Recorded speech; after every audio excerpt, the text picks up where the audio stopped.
Hi, it's Dawn from Dawn's Dirt. Dirt can mean gardening, dirt can mean animals, dirt can mean homesteading, dirt can mean politics, dirt can mean religion, dirt can mean anything we want it to mean. So, super excited for this episode today. I've got my guest Wade here, and Wade is a fellow coach. I've been taking a coaching program through Caregiver, and Wade is a fellow coach with me.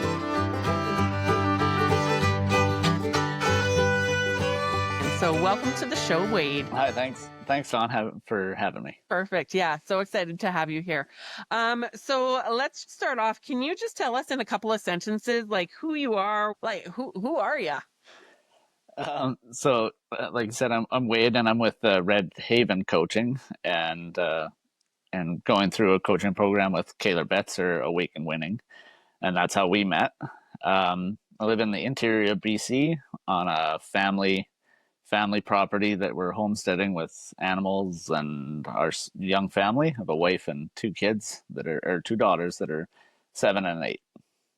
Okay, so much fun. And you're in the middle of Canada, and you have a homestead. So tell me a little bit. Sorry, you say the word homestead, and I'm like, ooh, what is this? What's going on? So let's start there. What is your homestead? What are you doing? So basically, our goal is to be as self-sustaining off of it off the land as possible. So baby steps. We do still have to work, so I work full time as a mechanic in a town nearby. But we have goats and we have chickens, so we do goat milk, and we haven't had to buy any goat or any milk from the grocery store in almost a year now, which has been fantastic. And then we have about 45, 50 laying hens that we sell eggs and have eggs for our consumption. Wow. And we have about 25 fruit trees, established fruit trees, tons of different apples, Spartans, Galas, lots, and then 3 different pear trees and 3 different plum trees or variety of plum trees and multiple trees there. So it's actually where I got a little too much sun yesterday, was pruning fruit trees. But so we're going strong. This will be year 4 of living here, so baby steps towards that. Basically, our biggest challenge has been getting the food preserving. We got tons of it. We grow lots, but it's getting it stored that we're struggling with. But baby steps and a little more each year, and it's fulfilling and awesome. So that's in a nutshell. I love it, man. The coach in me is just like, woo, going. Do you grow a garden? Do you remember the toilet paper wars of 2020? Are you worried about being prepared in an emergency? Are you tired of being a slave to the corporations we purchase from? It's time to take control. Become ungovernable. Take your food system into your own hands. Hi, I'm Dawn, a coach dedicated to helping you live like grandma used to. Self-reliant, resourceful, and prepared. Whether it's raising chickens, growing a garden, canning your own food, or even milking a cow, I'll teach you how to thrive and survive in the space you have, big or small.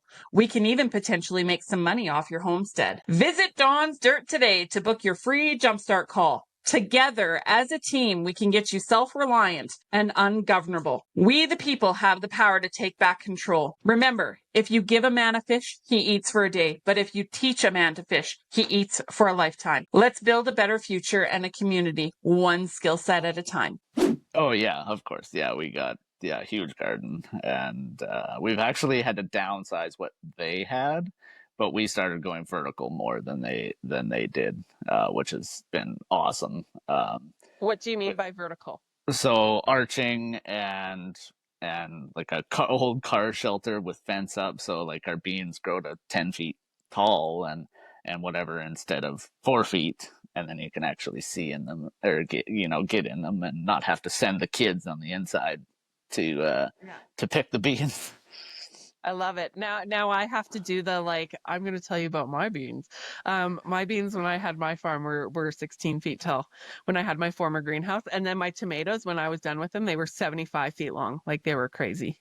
That was, I don't mean to like play the whole, like, what's that game? I don't, yeah, I'm playing a game with you now, but yeah, that sounds amazing. I love it that you're doing that. I love it. So with your children, they go out and they work with you and they help you outside, and like, is it a family affair? Tell me a little bit about that.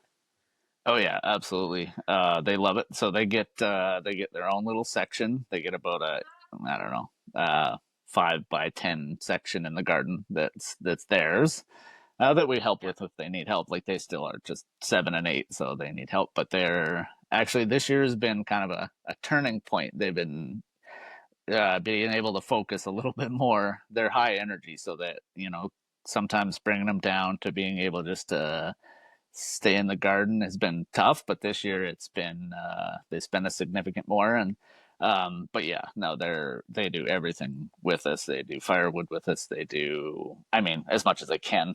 They're sometimes they can't even lift them, but they're out there weeding. And yeah, they come to chores, not every time, morning and night, but they're out there and they know how to milk the goat, and they collect the eggs other than the ones that are pecky. And yeah, they love it. Like our oldest is right on, like how many eggs every day. And Yeah. so we know that we got enough for our customers and we got enough for us and everything. And yeah, we homeschool, so they're involved in absolutely everything.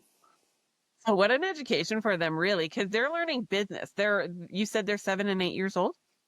Yeah, that's right. Yeah, they're learning business right there. They're learning agriculture. They're learning where their food comes from. They're learning work ethic. They're learning business. They're learning numbers. They're learning math. They're learning customer relation. Like, wow. I know when I had my farm, people always say to me, "Oh, you're off the farm now. You've got more time for your kids." And I'm like, actually, to be brutally honest with you, I don't. Like last year, I had my first job in 20 years. In town, I was working about 40 hours a week, and I saw my kids less because when I had my farm, yes, I was working 60, 70, 80 hours a week, but my kids came with me to market and they would work for me. They would set up, we would, spend time in the vehicle. They would, customer relations. They would, the family farm kind of depended on my kids working. And so that's so cool that you're homeschooling your kids and you're getting them a really practical, very practical education. And that's amazing. Yeah, yeah, it's really, we're very, yeah, fortunate to be able to. Um, I can work full time, and my wife doesn't have to. Um, so that's a blessing in itself. And yeah, just get them out, get them grounded, and get them working in the dirt is and mucky is just something. Like I grew up on a farm, so we did it as kids, and to be able to do it with our kids is awesome. That's huge. I am so happy for your little family. So amazing. Okay, so let's shift here. So I met you in Kaler's coaching program. And so we're taking the same program through Kaler. And so you're an online coach as well. You're just starting into it. And so what's your coaching niche? Like what are you trying to get into? What are you trying to do? So I'm a coach that's helping caregivers who are supporting their partners, husbands, and wives through long-term illness, and that can be whichever the illness, not specific. My experience is cancer and lymphoma, and with my wife, um, but there's as I just want to support the caregiver. There's lots of supports. Well, I wouldn't say lots more supports for the patient as the patient's going through what they are, but we get kind of sloughed off to the side, or we're standing in behind as the caregiver, who is an important role in, especially if it is your partner, right? And it's a hard role because you can't. It's hard to differentiate between being their quote unquote nurse versus being their partner, and it's hard to be both. And so I want to help kind of bridge that so that it can be both. But also, yeah, not so black and white, right? Just both of them, but there's still connection and still things for a partner, but also helping as a caregiver.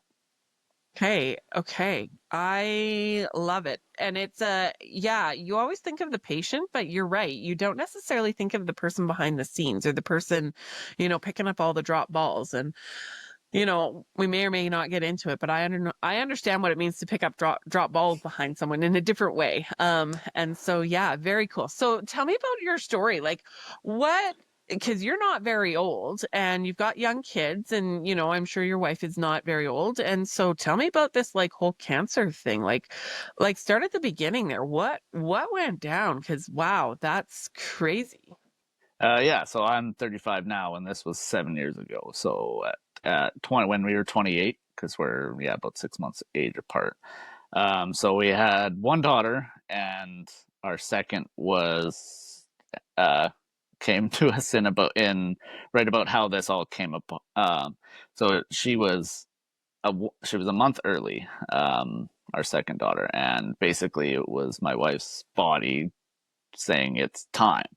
But we knew that there was something going on, or she did. She felt that there was something else that wasn't just pregnancy or even a difficult pregnancy happening. So we had made probably eight or nine different hospital trips to different hospitals, to different doctors, trying to, with varying different symptoms, which were very confusing.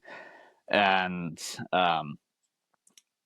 basically it got missed through blood work and whatever. And and even actually she had her last ultrasound before our youngest was born, showed masses that also were kind of sloughed off as not like, and not to say that an ultrasound person should know what a cancerous tumor looks like, but it didn't get, everything just got sloughed off as pregnancy, as Wow. as problems with complications, whatever. So yeah, she was a month So early. She spent, sorry, so her cancer got missed. You're going to these ultrasound appointments. You're getting everyone looking at these things. So you've got doctors on looking at these ultrasounds. You've got techs looking at these ultrasounds. There's abnormalities, and it just got missed. yeah, and there was actually cancer markers in her blood work, and that were missed. That were, I I don't really know what else to say that other than overlooked, or just like, we're young. It's whatever. You're pregnant. There's lots of symptoms, but yeah, no, it got missed. So our youngest Wild. spent, yeah, oh yeah. Thinking back, it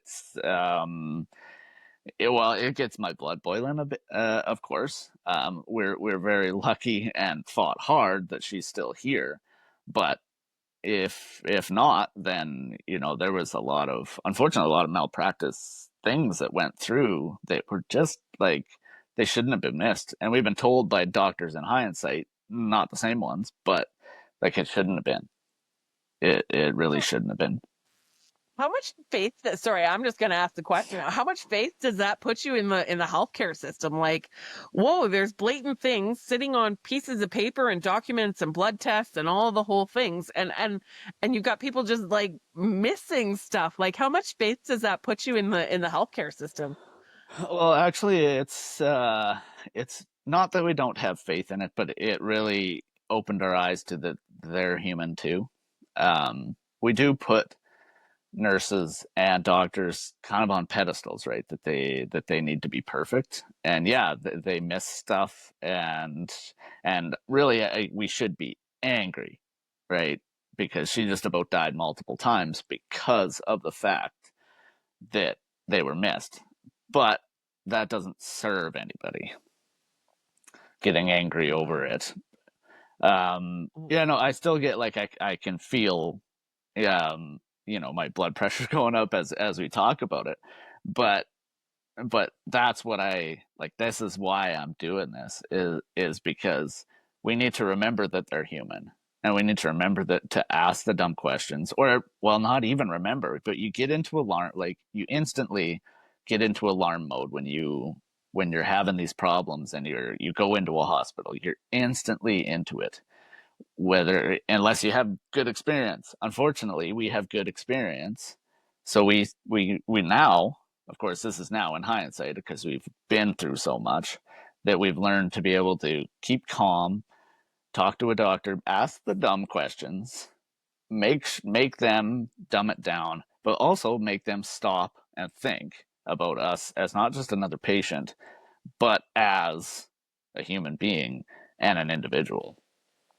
Oh, you know what I'm taking out of this? Like I was ready to like pick a fight here too and like get all riled up and like rah, and then you just say they're human beings too, have grace and patience, and it just took the whole thing. And even for me, just having a conversation here took my blood pressure and my, my injustice and my like I have a temper over injustice, and it just like whoosh calmed it down and went, oh yeah, you're right.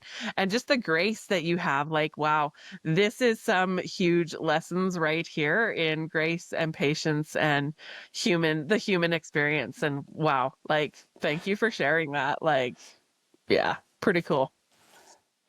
Yeah, it's I mean, trust me, we've been there. We went through all this, and I mean, fortunately, like I said, she's still here, right? So that changes how, perspective and the ability to have some perspective in the fact that, well, she fought like crazy to be here, and we'll cover that a little bit as we go here. But so yeah, our daughter was 7 days in the NICU in Red Deer, and so still some kind of issues at that point, feeling a little better.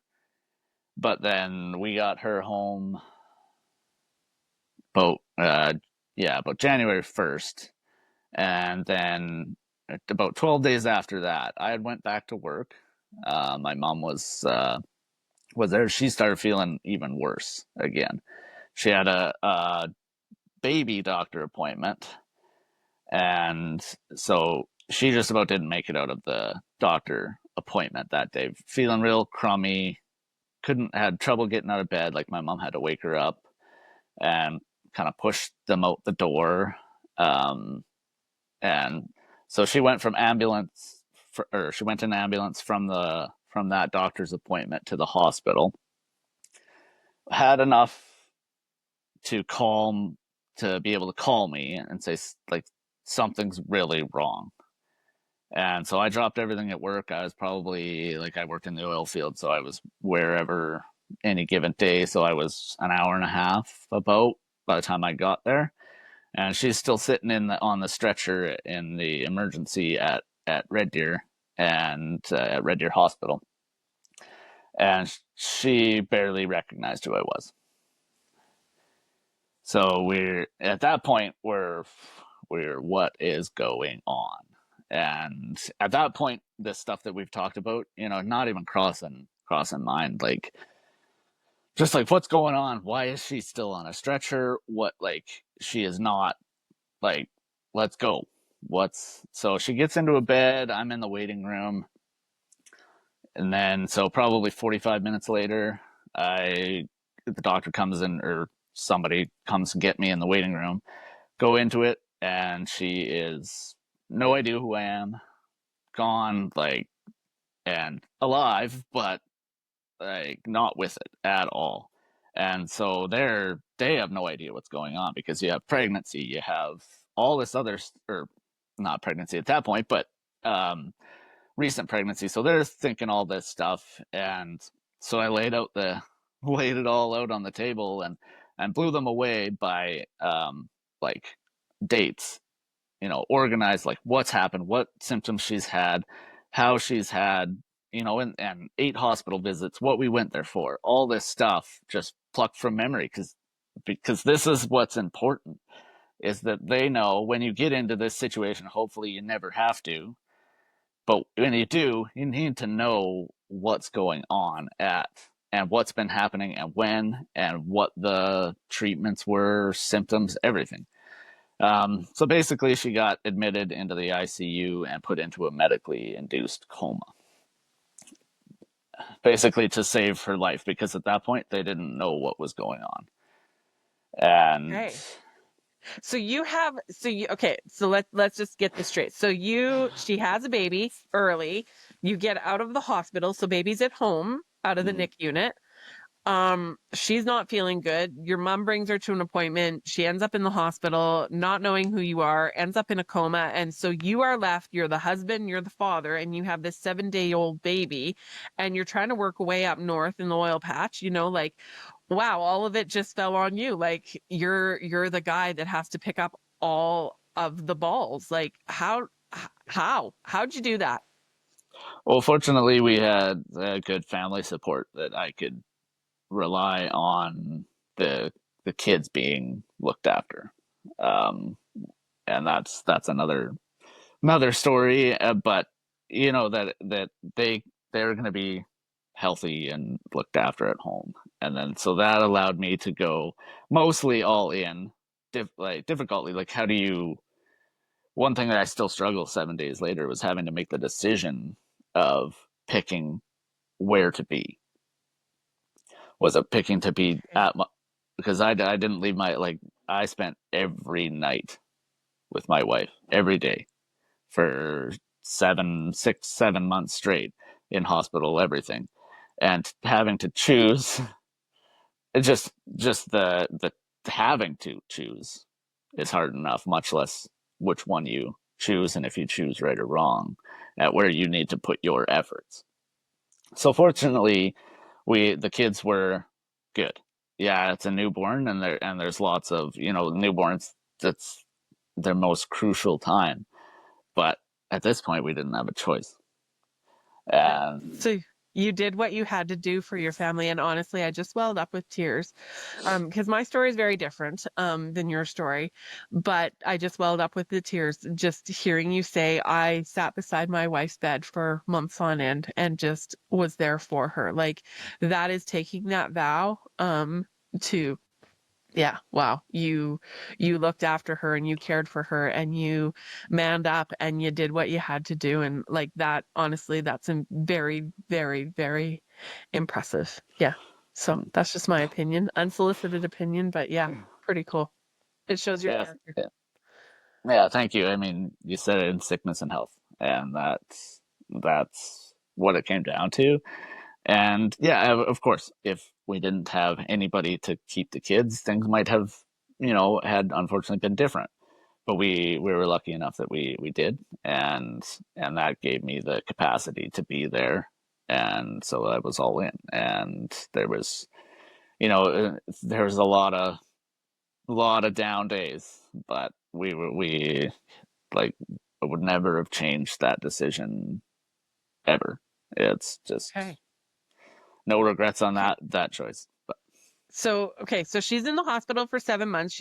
So we left off, she was in a coma and you're with her. So what happened over those 7 months? What did you figure out and what did you do over those 7 months? so basically, it took about a day and a half, I think, about for it to kind of get figured out what was going on. So they got a CT scan where they seen the masses from a big picture and not just on an ultrasound. And so they're trying to figure it out and again, I don't know if it's luck or just the way it was supposed to be, but the right surgeon came on shift and she was in surgery 35 minutes after he got on shift. It was his first viewing of like that scan, and he's like, "What are we waiting for? What's going on?" Like, uh, Wow. and so he was in. Yeah, I didn't really even know what was going on, but happened so fast because we're just sitting there in limbo and nobody knows what to do and worried. And then all of a sudden, this surgeon comes on and he comes up and he sees me. And he says, "We're taking her. We're going to surgery and we're removing these masses." What kind of masses were they? So he comes on, he sees the results, he goes, "What's going on?" And he puts her into surgery. What kind of masses are there? Like what are they taking out? What are they doing to her? So that it ended up being tumors. on her ovaries, and they were about grapefruit size tumors at this point. And then there was a section of her small intestine that had cancer on it as well that they sectioned off. And for most of her journey through it, she had a ostomy. So her intestine coming out, her intestine comes out externally out of her body, and everything flows into a bag. Well, I saw, sorry, this is a little like, I saw a little like TikTok video on that where this guy, yeah, he had this little thing and it looks like a little, like a little, it's a little piece of like body part on the outside of your, and then you put a bag on it and you just poop in there, right? Yeah. Is that what? Yeah, that's right. Yeah. Okay, yeah. I watched a little TikTok on that. I don't know. It popped up one day. You know how Yeah. scrolling is? You're like, what is this? Oh, what is this? Okay, so your wife had or has or what's going on now? So you got through the surgery. Let's keep going. Yeah, so she got through the surgery, and that's when he said, the surgeon said, I can't say for sure, but I've seen enough cancerous tumors to know that it's cancer. So then, of course, that starts the whole, when you get that diagnosis and the holy crap, and what do we do from here and everything. So at that point, it really was kind of a turning point. They were able to wake her up out of a coma and put her on dialysis because actually the tumors were growing so fast and were already so big that they were starting to die. And so she had sepsis. So they were dying and going into her bloodstream. And that was actually what had caused all the other problems, was these tumors dying off because it was only about early December so about a month that they started picking up these cancer markers in her blood. And again, this is hindsight. We find this out after, not at the start, in December. So they were just dying so fast that, then she was able to get on dialysis and get her blood cleaned out and all this stuff. So we're in Red Deer still at that point. Then we get out of ICU and she starts, and then we start talking about the process of the cancer journey. And so they actually ended up sending us home, and we made it about a day. And then we were in a hospital or in an ambulance heading to Calgary to our into the ward that would be our home for the next 6 months. In the Calgary Cancer Center. No, it wasn't in the cancer center. It was at the Peter Lougheed. So still in Calgary. So, still a great place, still doctors that would come back and forth from the cancer center, oncologists specifically now at that point. So yeah, she there's a few touch and goes through there, lots of things going on, and lots of, she had internal bleeding from the intestine stuff, and when they cut out the section that was cancerous, they had to go back in, and because her blood pressure was dropping, she's bleeding internally, and just insane at that point. And then it was Burkitt's lymphoma, which is a pretty rare lymphoma. It's a Hodgkin's lymphoma. Most lymphomas that you hear of are non-Hodgkin's. So that, I don't know, like, you're talking Greek to me now, because like I've not really had cancer touch my grandmother had breast cancer and got it lopped off, and it was good to go again, right? But I've not really been around too much cancer. So can you explain some of those words just briefly? What does that mean? So lymphoma is a blood cancer. So it's cancer that's in your blood, and I don't know much about it either. And then they lump them into two. Somebody named Hodgkin's must have discovered this type of lymphoma or whatever. But then Burkitt's is the name of this specific, and again, I don't really know the technical. It's other than it's pretty rare. It's actually usually children or elderly that have it. It was Okay. not not often that somebody in the middle of prime of their life would get. So it was quite surprising at that. And again, I mean, with the amount of problems and things that were missed and whatever, who knows if it was actually Burkitt's? Like, really, we don't know. We were told at one point that it was Burkitt's, but as we finish off our story here, you'll more in the they're just human stuff will come up here. But so we're in. Yeah, let's keep going here. Like I'm fascinated. Like like wild story so far. Okay, keep going. So we're in the Peter Lougheed in Calgary, and basically they hit her with and I can't remember, a very aggressive chemo. First round, and then we're gonna start in the normal, what they would normally do if things weren't happening so fast, protocol. So we're basically, she gets dumped with a whole bunch of chemicals into her blood, and because that's all chemo is just medications, and then to wipe out everything, wipe out cancer, but also wipe out good stuff.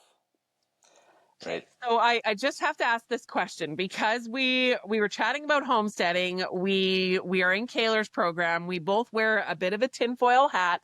How do you feel about this, right? Like, so this is pre-COVID probably, right? Yes. Oh yeah. Yeah. Okay. So you've got pre-COVID. Our tinfoil hats aren't fully formed yet. Some of us, mine was a little bit before that anyway, as far as the food system goes. But like, how do you do that? Like, how do you navigate all that? What's your in the moment with all these chemicals, the medical system? They're telling you what to do. I struggle back and forth with the medical system. I just had a procedure myself in Red Deer.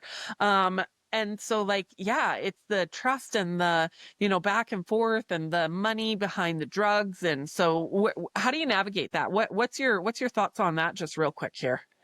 At that point, we weren't quote unquote awake yet to a lot of the stuff that we know now. At that point, it's life saving, and if they're saying, again, these people that we've put on pedestals are saying that she needs this to save her life, then you have a tendency to go with it. And I think that's more what people are. For in our instance, there wasn't time to say bring it back to something natural to help with and let your body do it.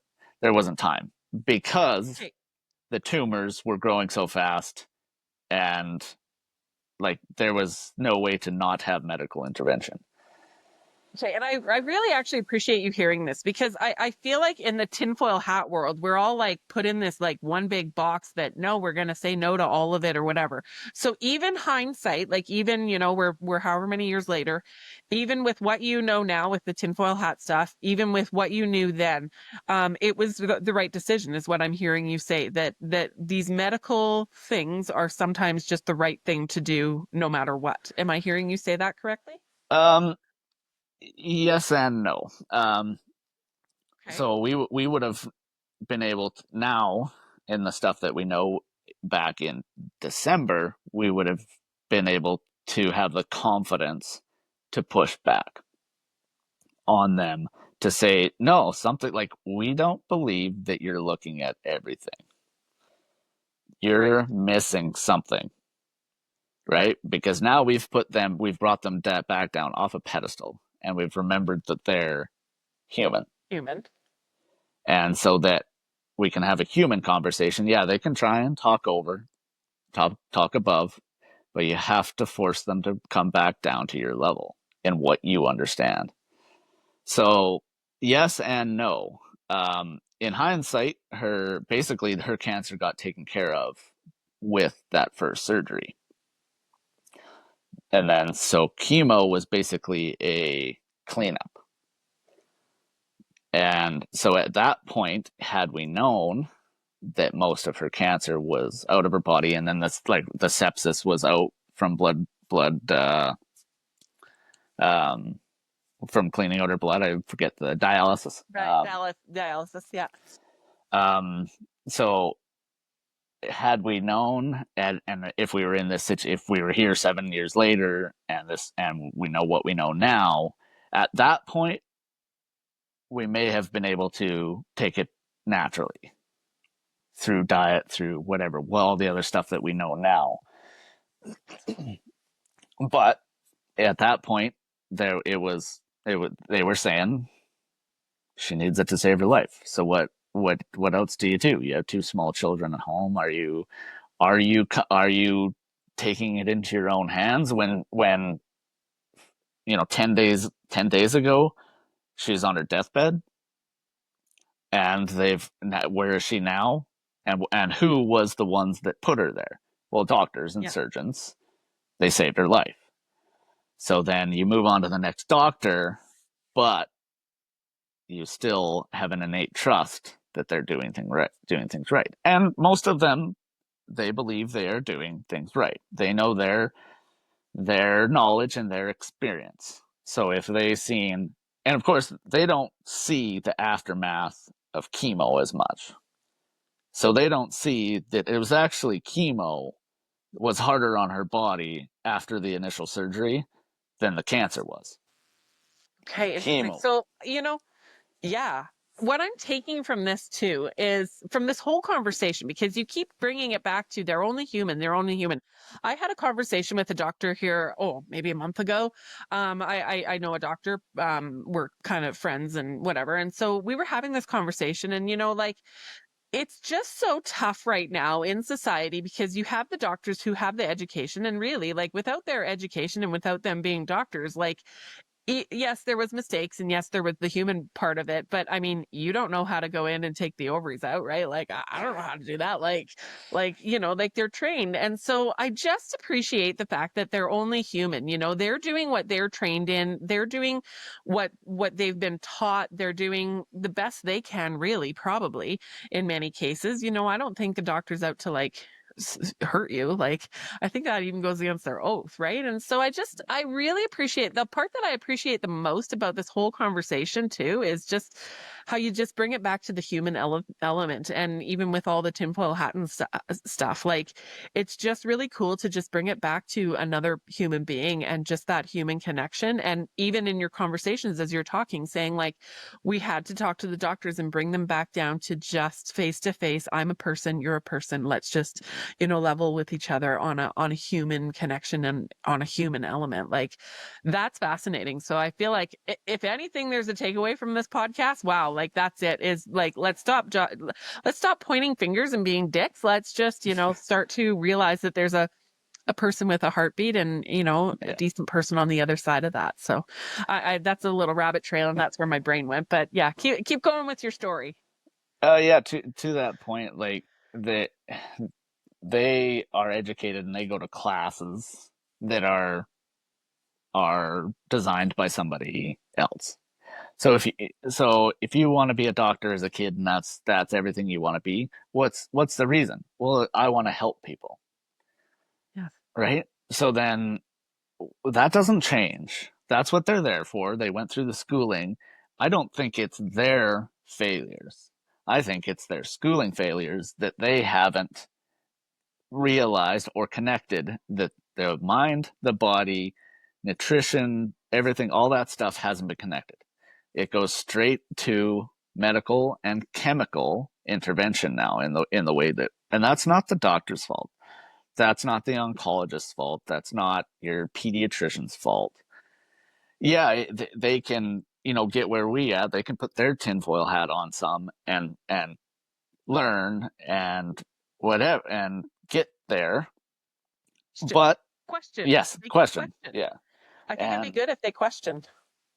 Yeah. And I think we're getting there. More and more are, and realizing that, of course, in our situation, like I said, it's tough to say whether there was going to be a different decision or not. For sure. Uh, I just want to throw something in here too, because I just had a hospital stay too. I just got, a little surgery in Red Deer. And after my surgery, they brought me this bottle of Ensure. So hopefully I don't get sued over this, but this bottle of Ensure. And the nurse said to me, she said, "You're going to need some protein. So here's this protein drink, Ensure." And I said, "It's full of chemical. Like, where's the bone broth and where's the steak? Like, if I'm going to get protein, that's where I'd like to get it from." And it just shows that, Ensure, or that company, is dollars and cents. They're doing their business, and they're probably like, getting a deal on all this protein drink, for these hospitals, for these patients. But really, we need to get back to, and I think we need to have the communication between, like, yeah, why are we choosing Ensure, which, if you read the ingredient list, is like, yeah, there's vitamins and minerals and sugars and who knows what. And I didn't even read the bottle. But why couldn't they bring me bone broth? Like, wouldn't that do the same thing? Like, just out of surgery, bone broth. Yeah, I don't know. That's my little rant. Like, we need to get back to our food, and we need to get back to nutrition and basics and good food and the root of the problem. I don't know. Another little rant. Sorry. well, yeah, no, I mean, the number one drink, right, is in a hospital is ginger ale, is a can of ginger ale, right? That's like, it's chock full of sugar. And I don't know if your mom did it, but my mom, flattened a can of ginger ale when I had a stomach ache, right? And they do it in a hospital too, right? And it's like, so that, you peek in their storage room and they got flats of ginger ale. And it's like, what are we doing? But then again, this is where I come in, and I'm a caregiver coach. So what does the caregiver do? Well, they go to the store, they get some ginger, and they ferment it. Okay. And then there's your nausea relief. Is some real ginger ale. It doesn't have the sugar, doesn't have everything. It's just ginger, because that's the part of ginger ale that helps the nausea is ginger. And is that ginger real? That's coming from a can? I can't say if it's not is or not. But yeah, that's and that's all part of the things that I've learned, and try and help the people that can't see anything but what's right in front of them at that point, because they have their concerns. And so that's where I'm trying to come in and help with that. And you're doing the best you can. They're doing, again, we'll bring it back to that. They're doing the best they can. You're doing the best they can. Your wife is doing the best she can. Everyone's just doing their best and doing what they think is best for everyone. Like, no one's got malintent here, I don't think, right? So no, that's right. Everybody's trying, and in our situation where it was so fast, and that you're just guessing at that point, like, and hoping and fighting and everything like that. So back to she had 5 rounds, ended up having 5 rounds of chemo, and the first one was a very aggressive one, so that landed her back in the ICU, and at this time in Peter Lougheed. And so basically you got your drug regimen, which took, depending, 3, 4, 5 days. That wipes your immune system out, and then your bone marrow starts to rebuild it. So she had to be in hospital till basically her immune system was back up, so that she could fight off colds and other viruses and whatever on her own. So that happened 5 times. Well, the first one, we didn't leave the hospital at all. We stayed there and then went into the first round of the actual Burkitt's lymphoma protocol. So yeah, that would take 2-3 weeks.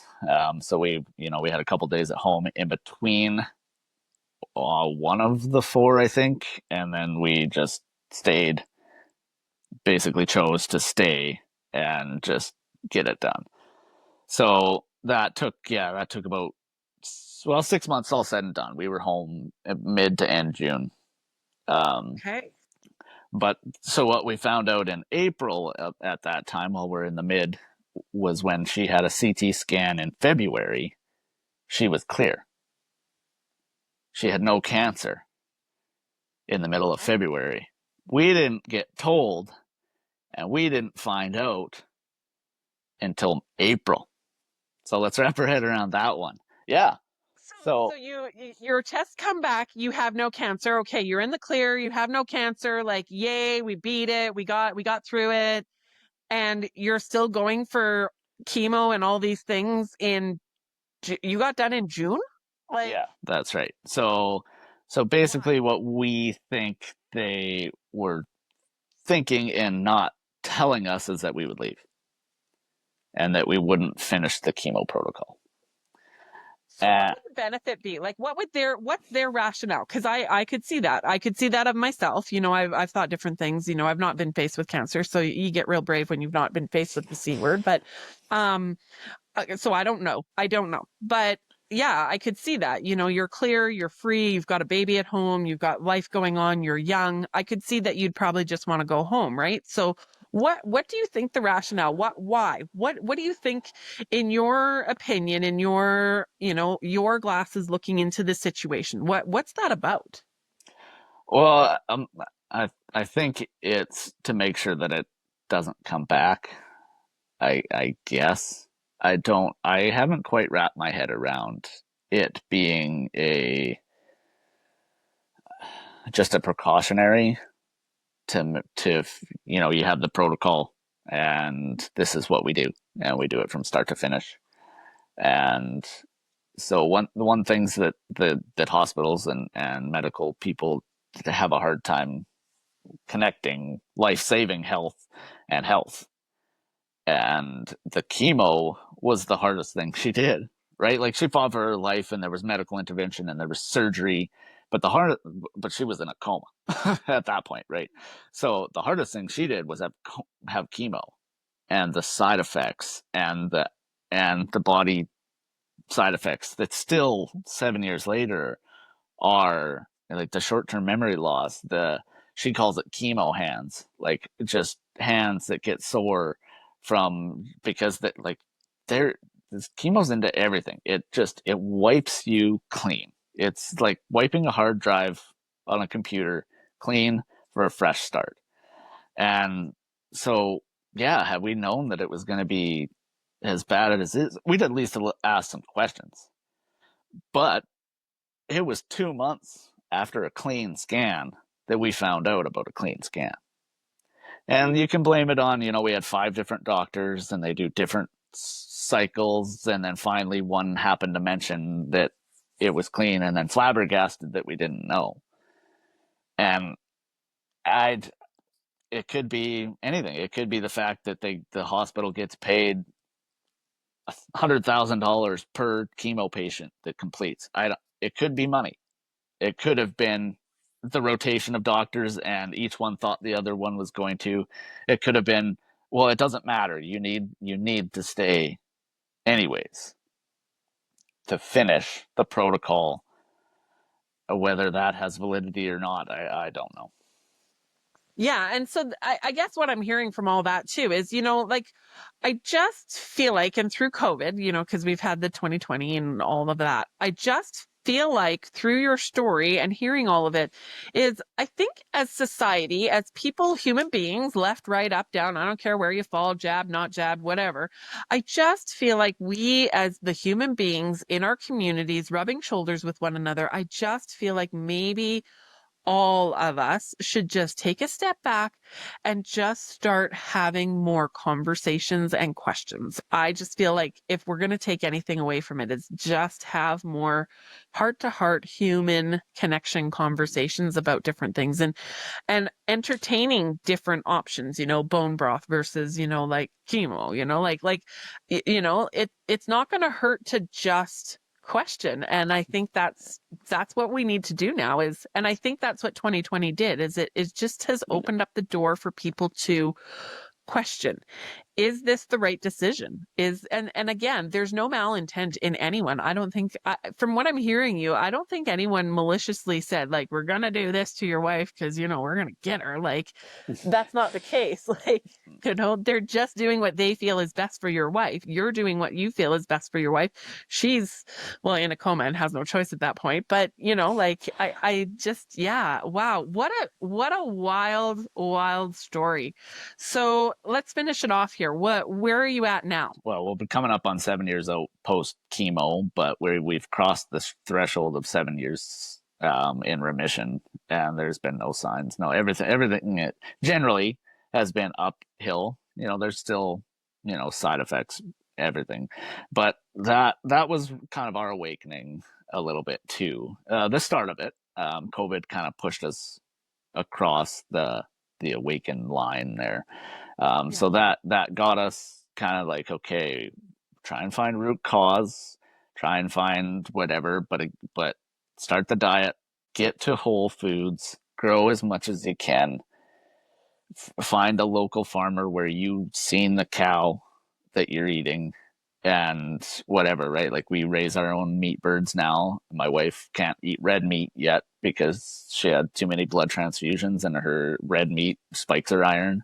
So she eats poultry and white meat only. And so we raise that ourselves. And so she's not 100%, but mostly on our own homegrown meat. And we have a big garden. Like I said earlier, we preserve as much as we can. And that, that's the where we went to get back to, right? I had an oil field job. I was gone.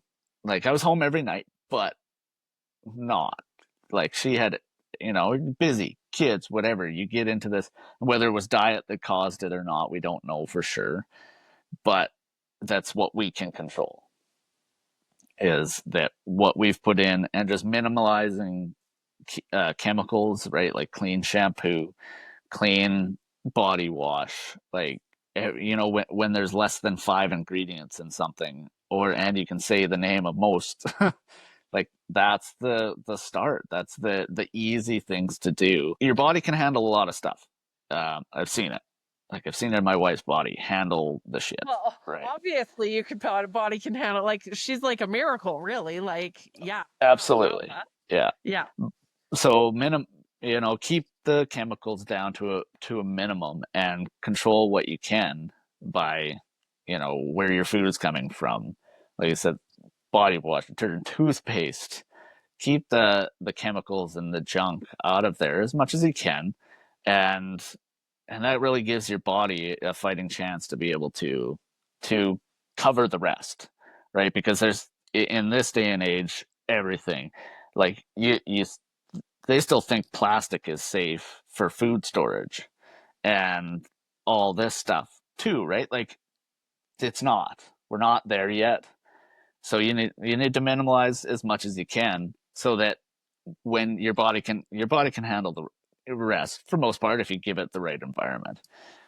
And even cancer, most cancers, your body handles it. Like, right? Like, a tumor is your body collecting bad cells into a tumor. And then once they've done that and you give it the right environment, it can actually take the tumor and dispel it and get rid of the tumor. Like, I'm sure there are lots of people who have cancers that don't even know. Your body has handled the bad cells. If you give it the right environment, lots of sleep, good food, then you don't even know. And it'll starve itself out. Yeah. Yeah, exactly. Yeah. No, wow, what a great story. Okay, so we've got just a few more minutes here. So let's take it back to your coaching. So, wild story. You helped your wife. I teared up because, wow, what a great husband you are. So now you're coaching, and you're coaching partners. You're coaching you, because what was that like for you? So you're helping her. Even this whole podcast, we're talking all about her. Yeah. But now let's bring it back to you, and your coaching program. Yeah, because that's what it is. It's them, right? It's all them. And man, if I had somebody that was a bug in my ear that had perspective, like, holy, it could have changed a lot. And that goes as far as like, oh, well, maybe you should, rent it, like sell your house, rent an apartment in Calgary, get your kids and your caregiver down there. And, because we lived hours away, so we didn't see them right there. She's like less than 6 months old. So even something like that, in having perspective but to bring it back to this person, and also because our focus as a caregiver is them, how do we help them to the best of our abilities, right? You got medical, like if you got a medical professional that's helping that, let's bring the other side of health back, and let's give the caregiver capacity to be able to do that, because their focus is them.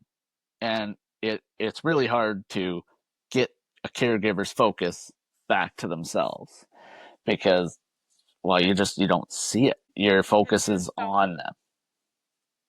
So you're so focused on the other person so how did it affect your health, really? So you're living in what, a hotel or a McDonald's house, or like what were you doing this time? Like what were you eating even? Like so Peter Lougheed, they were good enough. Like there was a couch. I stayed in the room every night with her. When we were in the ICU, I slept on the floor.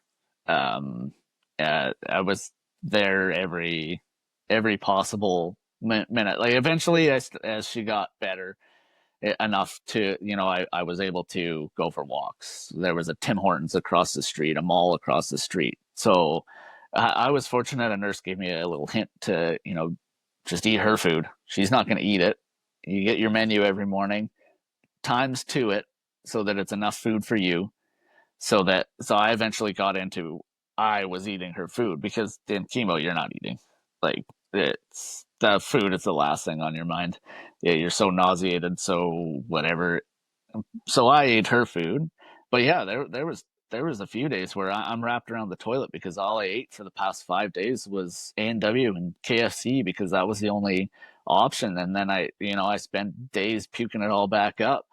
And right, and then you crawl back out onto the couch in a hospital room, and what do you do? Like you go get what, when you're in the middle of a city, eventually we had a bar fridge, but like, yeah, so you have to go get a salad and whatever. Like that gets old really fast, and so does fast food really fast, and especially when you're wrapped around a toilet after doing it for so long. But yeah, like, and that's my goal, is just to even stuff like that. Like, okay, you maybe don't need to be there. Like in my situation, I didn't need to be. Get an apartment close, has a kitchen, get your kids down there so that they could come every day to light up her life every day. Because this is a dark place at that point.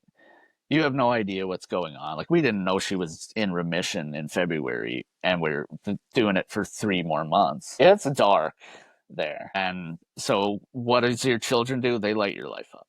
And so, you sell our house, get them there, get this other health side. The doctors, they got that. If you're in the situation where you need them, you can let them take that side of the health. But then let's get the mental and the other side of the health. So what I'm hearing you say is you help people in the midst of this turmoil, in the midst of this life altering, like, what do? We don't know which corner to turn into. You're sleeping on a couch. She's in a bed, like doctors, crazy insanity.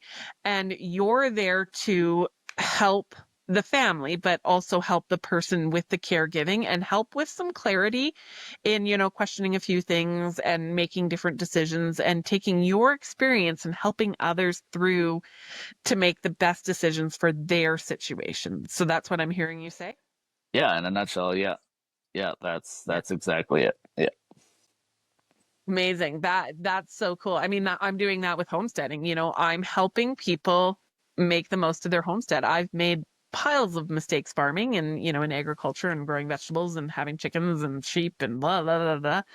So I'm helping people through their homestead. You're helping people through this crazy, caregiving where you're just basically there for your partner. And that's what coaching is about. It's about the teamwork, and it's about, helping someone else and coming alongside them with your experience and your, and just being there with them to, help them through whatever it is to get to the other side with the best outcome possible. So as coaches, maybe we're kind of like the doctors. The doctors have their best intentions. We have our best intentions as coaches. So yeah, pretty cool. Any last thoughts here? No, we covered lots of it, and you nutshelled my goal and my mission very well. Is just get your mind back to you a little bit, get yourself the capacity to not only help who you're caregiving for, but yourself, so that you can continue doing it, and it doesn't burn you out. And whether that's a perspective shift or whatever, right? Like, lots of it is just at home care.